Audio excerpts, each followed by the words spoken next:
Hi, hello there. To those of you who don't know me, my name is Tabitha Gabrielle, and I am really behind on doing my reading wrap-ups. But I want to do the summarizing every book I read this year in one sentence video, but I can't exactly do that video before I do my final reading wrap-up. For someone who literally has a channel dedicated to talking about books, I really struggle sometimes when it comes to talking to books.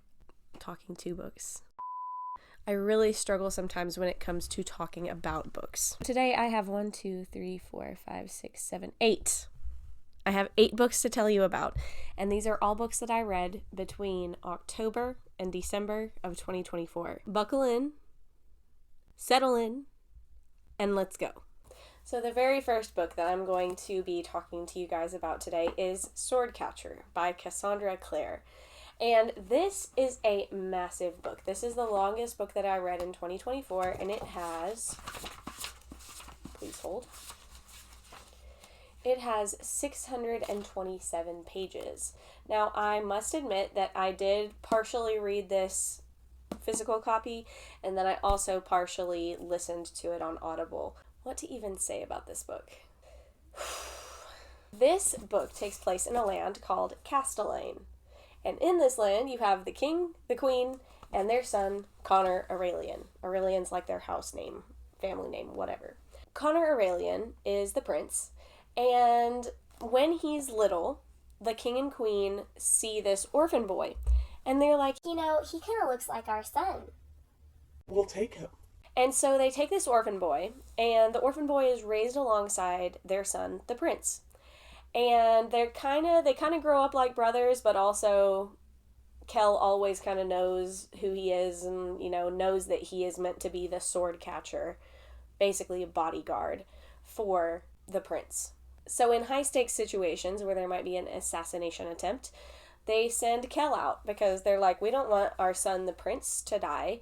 So you're the bodyguard, you're the sword catcher, you go out and do your job.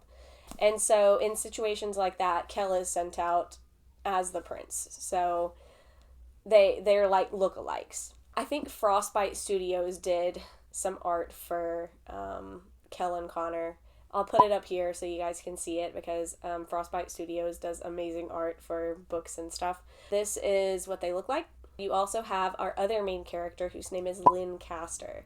And she is part of a group called the Ashkar, which are kind of, like magician, religious type people.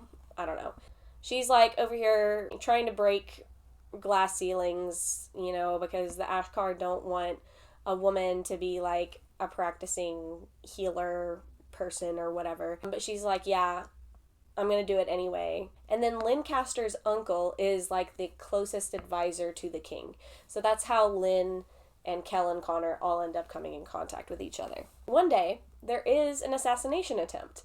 And guess what? It's Kel. And he gets beat up pretty bad. Like, they think he's gonna die. So they're like, oh, we gotta call in, like, a really good physician to fix him up. So who do they talk to about that? They talk to Lynn Castor's uncle. And Lynn Castor's uncle, whose name I don't remember, he's like, oh, I know somebody. And so he brings in his niece, even though it's kind of like uncustomary for a woman to be like in the healer position or whatever. The king is like, fine, whatever. If she thinks she can fix him up, let her fix him up. That's how their connection is first formed. Now, I will say, this book is full of all kinds of political drama, and I don't even know how to begin explaining the political concepts within this book. And within this intense political construct, there is a third party called the Ragpicker King. And so the Ragpicker King has all these little minions that are out doing his bidding. Basically, Prince Connor is a playboy. And he gets around a lot, and that's talked about, that's part of the content warnings that I will warn you about, is Prince Connor do be getting around. He do be getting around a lot. He's over here acting like a rabbit, honestly. He do be out, like, just squandering his money and everything. And Kel is just kind of trailing behind him, picking up the pieces. Also getting into trouble because they're going to very questionable places a lot, okay? And so, basically, Connor ends up owing a lot of money to the owner of some brothel, okay? And then the Ragpicker King swoops in, and he pays off Connor's debt. But then, guess what? Connor owes the Ragpicker King, and that's not a position that you want to be in, because you do not want to owe the Ragpicker King. He's like the mafia boss, okay? You don't want to be owing money to him. So Connor's like, Yo, Kel, I've got a problem, and I don't need Mom and Dad to find out about it, and I need you to help me with it. And the neighboring kingdom is over here trying to marry off their princess to Prince Gets Around a lot over here. Yeah, there's just a lot going on. There's a lot of moving pieces. And it ended on a cliffhanger, if I remember correctly. I was kind of just left vague and in the dark. And the next book is called The Ragpicker King, so I'm guessing we'll get more context on that situation. That was all stuff that I just remembered off the top of my head, and it probably doesn't make any sense. But you know what? I feel like unless I talked about this book for a really long time, it wouldn't make a ton of sense. So, we're going to leave it at that. I rated it 4 stars, but I would also highly recommend being aware of the content within this book. The male main character, Kel, is involved in a kissing scene with another male character at one point, which is really awkward, and it felt out of character for him, so I was like, what is going on here? There's also numerous, like, brothel scenes that are mildly described. It's not intense, but it's more descriptive than I would prefer. Anything that you would expect like a Playboy type of prince to do, Connor does does that. Yeah, there ends up being all this drama with the neighboring kingdom, you know, how they're trying to marry their princess off to him. Oh yeah, and then there is like a makeout scene between Lynn and a character that I'm not going to name because it's a spoiler. So yeah, a lot going on. I would rate it 4 stars, but again, I would not recommend if you would be alarmed by any of the content within this. I wasn't particularly fond of some of the content, but I was willing to work around it for the political aspects and the political drama, because if there's one thing I love in a book, it's political drama. If there's conflict between kingdoms and just all kinds of upheaval, oh my gosh. If there is a book with political upheaval, if you can work around everything else, pretty decent plot. Oh my gosh, I spent 17 minutes talking about that bad boy. Ugh, okay. The next book is a book that I read on Kindle Unlimited, and it is called The Spy Who Ghosted Me by Jennifer Peel. Now, this book centers around Sabrina and Cash. I was actually in East Tennessee when I was reading this, so with the Smoky Mountain landscape that is kind of the backdrop of most of this story, and then, yeah, I was reading about it and I was there at the same time. That was pretty cool. But anyway, so she's just your basic small town average girly, and she had big dreams. So she and her cousin like moved to a different state and they opened a bakery or something like that. I don't know. They have some kind of business together out in a different state. But Sabrina's younger sister is about to get married. So she flies back home to East Tennessee to visit her parents' lodge, which is where her sister is getting married. Her parents are not suffering financially, we'll say that, okay? They own a lodge, and basically the entire lodge is going to be for the sister on the weekend of her wedding. And the sister has big dreams for what her wedding is going to be like. She has like 16 bridesmaids, and she's got like a whole week's worth of events that they have to do together before the wedding. She's a bit of a Kardashian. On the flip side of that, you have Cash, who is a spy. So Sabrina, before she, flies back home and before the whole thing with her sister, about a year before that, she is in France. And I don't know, I think doing some kind of culinary thing, I don't remember. But she's in France, and she ends up meeting this really cute guy. And they hit it off really well. They have a really cute meet cute, And so they kind of start dating. But then this guy just up and disappears out of nowhere. And she can't find him. Like, his number is, like, erased off of her phone. Pictures of him are erased off of her phone. It's like he never existed. Okay? Flash forward to a year later. Sabrina's at her parents' lodge getting ready for her crazy sister's wedding. And who does she run into but the guy that she met in France, like, the previous year before. And she's like, excuse me, I remember you. What are you doing here? So Cash has to pretend that he's there for some other reason. Oh yeah, I do remember you. Sorry I just vanished like that. And she was like, okay, but who are you? And he's like, I can't tell you who I am. and so there's like all that going back and forth. He's there because Sabrina's sister's fiance is actually like a Norwegian smuggler of these crazy expensive diamonds or something, and he's very wanted by the FBI. His name is something real Norwegian sounding, I think. Joran or something like that. Sabrina ends up finding out who Cash is as a spy, and she's like, Haha, I want to be a spy too. and so they're like over here following Joran around, trying to figure out where he's got these diamonds hidden. And there ends up being like a few dangerous situations that they're in, and then it's like this whole escapade, you know, they end up growing closer, and he's like, oh, she knows the real me and she still loves me, and she's like, oh yeah, I understand him, I just misunderstood him at first. It does have a happy ending, and it was a rom-com. It was cute, it was funny, it made me laugh. If you don't even want to read the book, just read the description for it on Kindle, okay? I rated it 5 stars because it was good. It was good. The third book that I'm going to be talking about here is The False Prince by Jennifer A. Neilson. I don't know why I said it that way. This book I was not expecting to like as much as I did.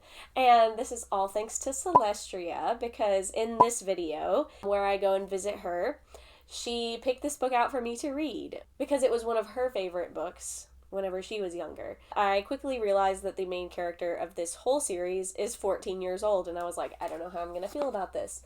But, y'all, he is such an entertaining main character, okay? The main character of this book and the whole series, really, is the most entertaining. Like, you never know what he's gonna do next. It's great. He's very unpredictable, and that makes him entertaining. You know what I mean? Yeah, you can go watch this video where I read it, and it's more like a reading vlog, and I talk about it a little bit more at the end of that. This was such a good book, though. I would recommend this for any age group, literally like 9 to 90. I would recommend this book. It's so fun, so entertaining. It's full of adventure and drama. For a middle grade, it's a very involved plot with the political aspect of things. So, and there's other countries and drama with other countries and stuff, and so yeah, it's really fun. Basically, your main character, Sage, is an orphan boy who is very mischievous and likes to deceive people. And you can't keep him in any kind of room. You can't keep him in any kind of jail cell. He will get out.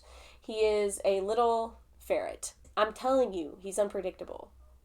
He's very unpredictable. You have been warned. I feel like I can't talk too much about it because it will reveal a spoiler if I do. So I'll just say read this. It was so fun, and it is like barely over 300 pages. So highly recommend. The next book that I read is Captivating by John and Stacy Eldridge. This book was recommended to me a couple of years ago by 2 close friends. Thank you, Hannah and Hannah. They said that this was a book that really touched them deeply, and they thought it was really, really good, and they recommended it to me, and I bought it while I was out just having a girls' day with them. And I'm like, why did I wait so long to read this? It sat on my shelf for years, and then a few months ago, I just picked it up and I started reading it, and I was like, wait a second. I feel so seen right now. I feel so heard. The title is Captivating, Unveiling the Mystery of a Woman's Soul. And it is Christian nonfiction. And it is so good. Like, I was in tears multiple times because I was like, wow. I feel like seen in the deepest parts of my heart. Highly recommend this book. I gave it 5 stars. The next book that I read is called One Foggy Christmas by Kortney Keisel? I don't know how you say her last name. I think it's Keisel. So the main characters of this book are Sadie and Nash. You get to see a bit of the backstory of how they ended up coming together and getting together. You're walked through the first little stages of their relationship, and then it's like a time jump. They're married, and it's been 3 years since they first met at the beginning of the book. So they've been married for 3 years. They go on this skiing trip together, and tragedy strikes because Sadie has a ski accident and ends up having severe head trauma. And she wakes up in the hospital with amnesia and doesn't remember the last 3 years of her life. And so she's confused as to why she's married to this random man named Nash that she has no memories with.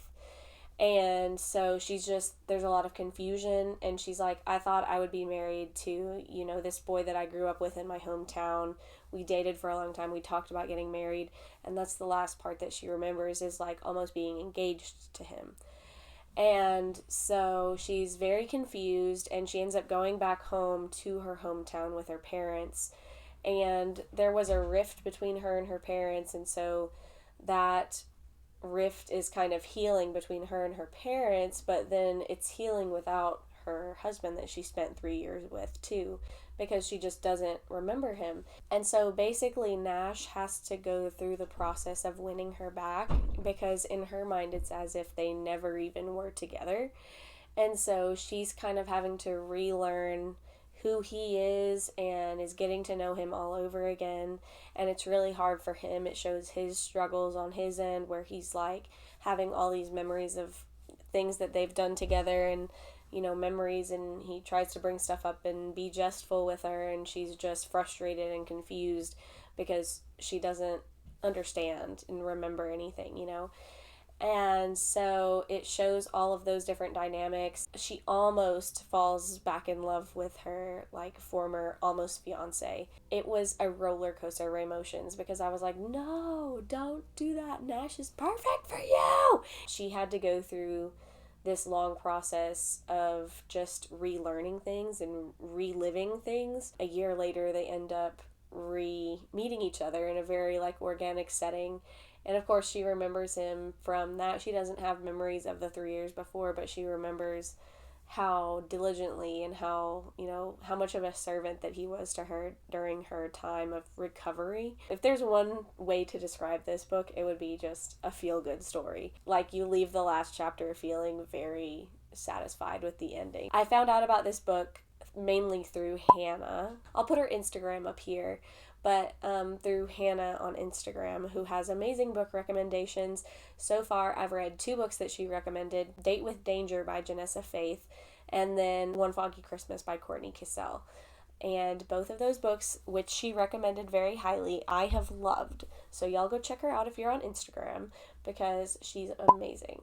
So much love for her. She also has a sticker shop, so I highly recommend that too. If you have a Kindle with a clear case and you need cute stickers for it, check out her shop. I will link all of those things below too.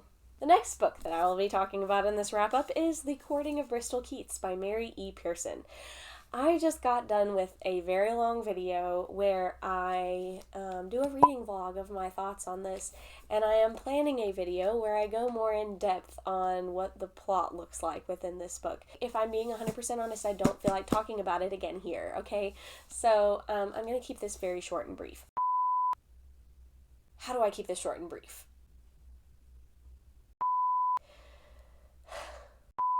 Bristol Keats is a small-town girl, and her parents are not who she thought they were all of her life. Her parents, her mom and dad, are actually from the fairyland, and they are wanted criminals there, and she gets whisked off to fairyland through this insane series of events. She ends up helping the people of fairyland and falling in love with the Fae Prince Tigan. And there are spicy scenes. And that's all I care to expound on this book right now. So, she has a ferret named Angus, so that's fun. Anyway, go watch that video for more context. The second to last book I will be talking about in this video is The Runaway King by Jennifer A. Neilson. This is the sequel to A False Prince by Jennifer A. Neilson, so the same cast of characters, except they're just getting into more shenanigans in these books. So in this book, it kind of picks up where the previous book left off, and there's more turmoil within the kingdom, and the main character ends up joining this band of pirates, and he ends up becoming the Pirate King. And in this book, he climbs up a cliff with a broken leg. So, what more do you need to know, honestly? I highly recommend. And the third and final book within this video is The Shadow Throne by Jennifer A. Neilson. This is the last book that I read in 2024, and Again, this series just comes highly recommended from me. So far, I have read the 4th book, and I'm working on the 5th book for 2025. The 5th book is the last book in the series, and I don't know what I'm going to do when it's done. So in this book, there is a lot of war, and a lot of drama, and a lot of turmoil that is going on. And I know I've said that for the first 2, but this one more so than others. This one, for a middle grade, has quite a few descriptions of war and violence, but I really didn't think it was too much. Like, if you've watched the Narnia movie, it's like that level of combat and violence. In this book, the prince character, he gets kidnapped by an enemy kingdom, and the enemy kingdom has turned their allies against him. I was heartbroken at the very beginning of this book, if you know, you know, but then my heart was healed by the end of the book. Again, if you know, you know. I can't say too much because it's the 3rd book in the series, and if I talk too much, then it's going to spoil things. Just trust me, okay, when I say read these books. Read these books. I don't care if you're 8. I don't care if you're 98. You'll like these books, okay? If you don't like these books, I'm sorry, it just means you have bad taste. Thank you so much to Celestria for recommending the series to me, because I've discovered a whole new world, and so has my sister. My 15-year-old sister loves these books right alongside me, and we just fangirl about them a lot now. Here recently, we have been anyway. That's the last book that I will be talking about in this video today. Thank you so much for watching. I really appreciate your time. That is all. Thank you guys so much for watching. I hope you have an amazing rest of your morning, afternoon, evening, or whatever other time of day it is for you. And I will see you all in my next video. Bye!